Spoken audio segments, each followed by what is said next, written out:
ሰላም እንዴት ናችሁ? ዶክተር ዮናስ ነኝ። ዛሬ ይዤላችሁ የመጣሁት እድሜያቸው ለገፉ ሰዎች መድኃኒትና መጠንቀቅ ያለብን አንድ ኮንሰፕት አለ። ይሄም ፕሪስክሪፕሽን ካስኬድ ይባላል። ምን ማለት ነው? መድኃኒቶች አንዱ አንዱን እየታዘዘ መጨረሻ ላይ በጣም ብዙ መድኃኒት ትልቅ ሰዎች ይወስዳሉ እና እሱን ለማስቀረት ፕሪስክሪፕሽን ካስኬድን ለማስቀረት በጣም ጥንቃቄ እንደሚፈልግ ለማስረዳት ነው። መጀመሪያ አንድ የእንግሊዝ ተረት ልንገራችሁ። ተረቱ ምንድን ነው?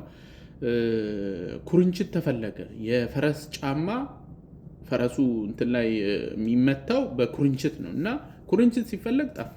ኩርንችት ስለጠፋ ፈረሱ ጫማ አላገኘም። ፈረሱ ጫማ ስለሌለው የሆነ መልእክት ሊላክ ነበረ። ከዛ መልእክተኛው ሳይሄድ ቀረ። መልእክቱ ስላልደረሰ ጦርነት ተጀመረ።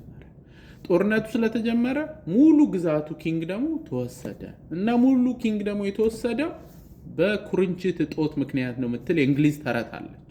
እድሜያቸው ከፍ ያሉ ሰዎች ላይ አንድ መድኃኒት ስና ሳይድ ኢፌክት አለው። ሳይድ ኢፌክቱን ለማከም ሌላ መድኃኒት፣ እሱ ደግሞ የራሱን ሳይድ ኢፌክት አለው። መጨረሻ ላይ በጣም ብዙ መድኃኒት ልንሰጣቸው እንችላለን። ይሄ እድሜያቸው የገፋ ሰዎች ላይ ፖሊፋርማሲ በጣም አደገኛ ነው እና በምሳሌ ላስረዳችሁ። አንድ እድሜያቸው የገፋ ሰው ደም ግፊት አለባቸው እንበል እና ደም ግፊት ከሚሰጡ መድኃኒቶች ውስጥ አንዱ አምሎዲፒን ይባላል። አምሎዲፒን እንደ ሳይድ ኢፌክት እግር እብጠት ያመጣል። አጋጣሚ ሰውየው ሁለቱም እግራቸው አበጠ።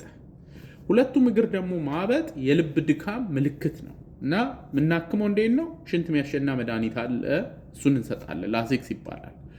ከዛ በኋላ ሁለቱም እግራቸው ሲያብጥ እንዴ ልብ ድካም ነገር እየመጣ ነው እንዴ ሰውነታቸው ፈሳሽ በዛ ተብሎ ላሲክስ ይሰጣቸዋል።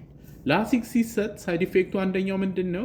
የፖታሲየም ሌቭልን ዝቅ ያደርጋል እና የፖታሲየም ሌቭል ዝቅ ሲል እሱ ደግሞ ድካም ሰውነት ላይ ያመጣል። በቃ መጫጫን ነገር። ከዛ ሐኪም ጋር ተመልሰው ሲሄዱ እንደ ይሄ ነገር ዲፕሬሽን ነው እንዴ ተብሎ የድብርት መድኃኒት ኤስኤስአርአይስ ምንላቸው።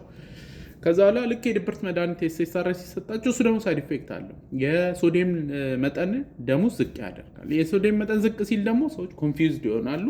መጨረሻ ላይ ሰውየው ኮንፊውዝድ ሆኑ አምሎዲፒን ይወስዳሉ፣ ላሲክስ ይወስዳሉ፣ ኤስኤስአርአይስ ይወስዳሉ፣ ፖታሲየም ሰፕሊመንት ይወስዳሉ። ይህን ሁሉ መድኃኒት ይወስዳሉ። ኦል ቢኮዝ ኦፍ ማይነር ሳይድ ኢፌክት። ስለዚህ እድሜያቸው ከፍ ያሉ ሰዎች ላይ መድኃኒትን ሜታቦላይዝ የሚያደርጉበት መንገድ ስሎ ነው።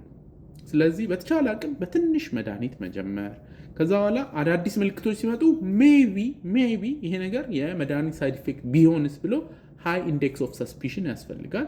ምክንያቱም ብዙ መድኃኒት እየወሰዱ በመጣ ቁጥር አእምሯቸው ላይ ጫና ያመጣል እና እድሜያቸው ከፍ ያሉ ሰዎች አንዳንድ ጊዜ ኮንፊውዝድ መሆን፣ መርሳት ወዘተ የሜዲኬሽን ሳይድ ኢፌክት ሊሆን ይችላል እና ሰዎች እንግዲህ ይረሳሉ ወይም ኮንፊውዝድ ሆነዋል ምናምን ሲባል ከምናደርጋቸው ነገሮች አንደኛው መድኃኒታቸውን ሪቪው እናደርጋለን።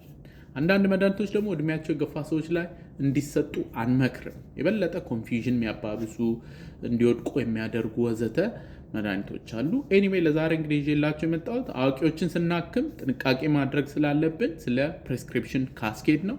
ሁልጊዜ እንደምለው ያለ አእምሮ ጤና የለም። ደህና ሁኑ።